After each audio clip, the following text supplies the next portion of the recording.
vigilante group on patrol in the mountains of Guerrero. Criminal gangs have made this mountainous state along Mexico's Pacific coast one of the country's most violent areas. The men in these groups, most of them farmers, say they had little choice but to take up arms. Había muchos muertos, jovencitas. There were a lot of murders of young girls, women, and children. We got sick of it. Criminals and police became one and the same, and we couldn't report crimes because we were afraid. Local police still report to work, but people now report crime to the citizen groups instead, and they make their arrests. This man is a police officer. He's accused of being part of a kidnapping ring and extorting local businesses. He denies any crime. They're taking on powers they don't have a right to and arresting people just because they had a fight or something. I think that's wrong. If I get into a fight with someone, that person should have to make a formal complaint to the authorities and let the judges decide. The vigilantes are holding dozens of prisoners across the region in makeshift jails.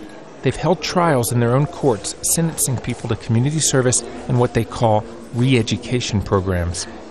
Mexico's Human Rights Commission has expressed concern over the treatment of detainees, but says it has drawn no conclusions yet. Although the vigilantes have no legal authority, the Army and federal police tolerate their patrols. Most of them wear hoods to protect their identity, but some, like farmer Fabian Calixto, say they aren't afraid. I want my grandchildren to grow up and be free and safe to go wherever they want, like people used to be able to. Federal officials here in the capital are concerned that this growing movement of vigilantes is a direct threat to government authority. Still, they're negotiating with the vigilantes rather than challenging them directly. Before drug gangs took root here, Guerrero was the center of a leftist armed rebellion against the federal government in the 1970s. One of the vigilante leaders we spoke to expressed goals not so different than the rebel commanders of the past.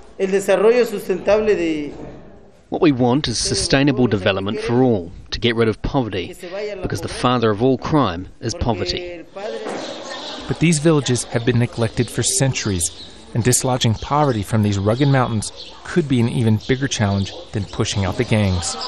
Adam Rainey, Al Jazeera, Mexico City.